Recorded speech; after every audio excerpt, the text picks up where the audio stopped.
biggest problem in the world? You, lady, what's the biggest problem in the world? You know what the biggest problem in the world is? You don't know. Ignorance, that's the biggest problem. Ignorance leading to things like war. Hussein, not so bright, right? Henry Ford wrote, if you want to see who's starting the wars, look to see who's making a profit from them. And it hit me like a bolt of lightning. Who's made a profit from every single war? Time Life books. Everyone. The Civil War video, how'd they get that?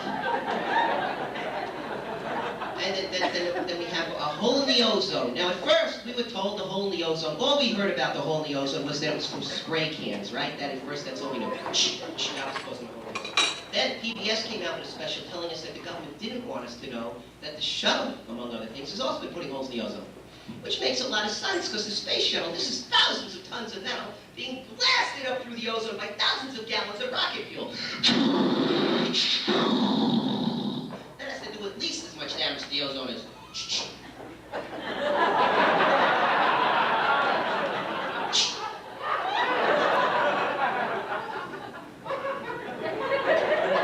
Then it's a very violent world, too. There's all kind of violence. The Rodney King beatings. I love the reason the police gave for stopping Rodney King in the first place. Remember this? They said they stopped Rodney King because he was driving a Hyundai at 115 miles an hour.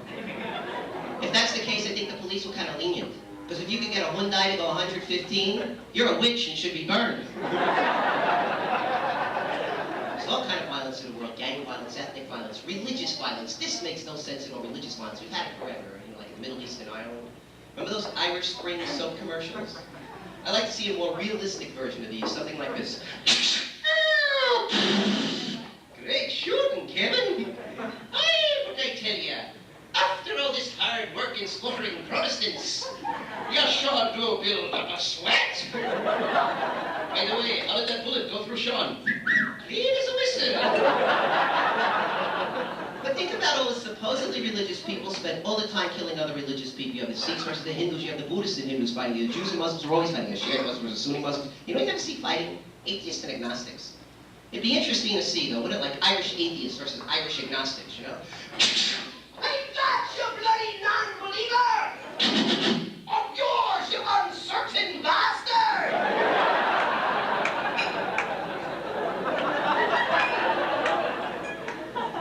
When I was growing up, most of my friends were Catholic, and they informed me if I was lucky, I wouldn't go to hell at all, I'd just end up in limbo. See, which the Catholics was a place in between heaven and hell, but all I knew from limbo was a dance. So when I was a kid, that's why I pictured Catholic heaven, with this long line of Catholics stretching up to the pearly gates. And there was St. Peter, standing at the gate, holding out the stick, the limbo stick. And what the Catholics had to do was like bend over backwards and bang the laws to get into heaven. Ding dun dun dun dun dun dun. Yun dun dun dun dun dun dun. Sex before you marry is Catholic catty catty. Bong bong bong bong bong bong. Bong bong bong bong bong bong. Birth control is a no no no. How low can you go? How low can you go? Do the limbo. The apocalypso. Pope be nimble, Pope be quick. Pope don't get to use it.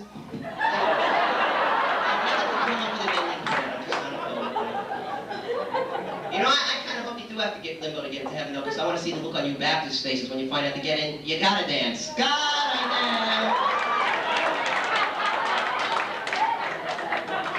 I was brought up Jewish. No. Comedian from New York named Epstein, we go through Cherokee. But I've checked out many, many different religions because of being brought up Jewish. I feel I should shop around for the best deal I can get. And as a matter of fact, I was doing the Ouija board the other day. I was doing the Ouija board, and we got in contact with Davy Crockett on the Ouija board. And Davy updated me on that Disney song. Has remember that Disney song and on through all his movies? Well, since he died at the Alamo at his last Reincarnation, there's a new verse to that song, and it goes like this. Davy Crockett, king of the wild frontier, shot by a bullet right through the head, kept on fighting, didn't know he was dead. What a surprise when he came back again. This time he was a Mexican. Davy Hernandez, busted by the border patrol. Like, I love religious music. This is something that gets me. You know, in the Bible it says that the body is the temple of the soul. soul. The body is the temple of the soul, and you shouldn't destroy anything that's part of the temple of the soul. And scientists tell us that every time we do drugs and alcohol, we destroy thousands of brain cells. And that really bothered me too, till I found out that scientists also tell us we only use 10% of our brains. I put that together. God knows what he's doing. God gave us the other 90% of our brains for drugs and alcohol. Thank you. I thought that one was an answer, sir, but it's true. I was working at this comedy club in Tulsa that used to be just, I don't know, a few blocks away from Oral Roberts University, or as the students there lovingly refer to it, oh, are you? I'd like to grab him and go, oh, are you gullible? Anyway,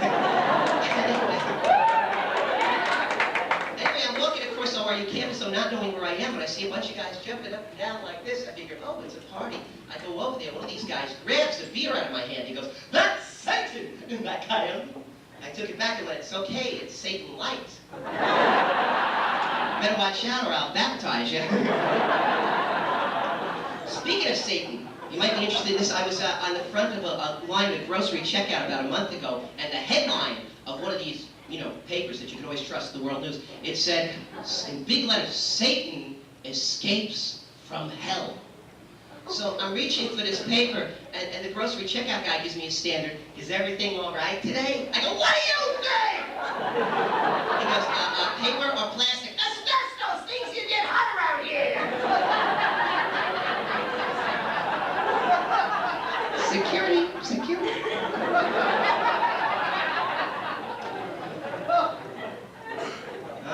Something else that said in the Ten Commandments is, thou shalt not take God's name in vain, and I was doing that. I was saying things like, Jesus Christ, and God name, but this ridiculous, I'm breaking a commandment here. From now on, I use nicer expletives. Anyway, I was on a spiritual quest in India, and I stubbed my toe on a rock and went, holy cow, and these Hindus beat the shit out of me. Look down, Jesus Christ, bastard, what's wrong with you? Hey, I'm not picking on the Hindus, I dig the Hindus. I like the way they chant, Om. That's what religious Hindus do, they chant, Om. Those are the religious Hindus. Then there's the atheist Hindus, that's more like, They're not mine. Although I was brought up Jewish, happens I believe in the teachings of Jesus, but the reason I believe in the teachings of Jesus has nothing to do with an evangelist. You see, my problem with Christianity was I just couldn't buy the miracles, till I tried mushrooms. Then all of a sudden, walking on water didn't seem out of line. I mean, the creator of the universe went way out of his way to just say yes to this particular naturally occurring substance. Otherwise, he wouldn't have made mushrooms from spores. Spores are the only form of life that can survive in a vacuum. They can survive in outer space. We destroy our whole environment. The only form of life left will be little embryonic mushrooms. God apparently likes them better than us. They grow overnight on cow patties. Boom, what a miracle, overnight. First time I tried mushrooms, I went, whoa. The Hindus are right. Holy cow. By the way, you do have to remember, backwards is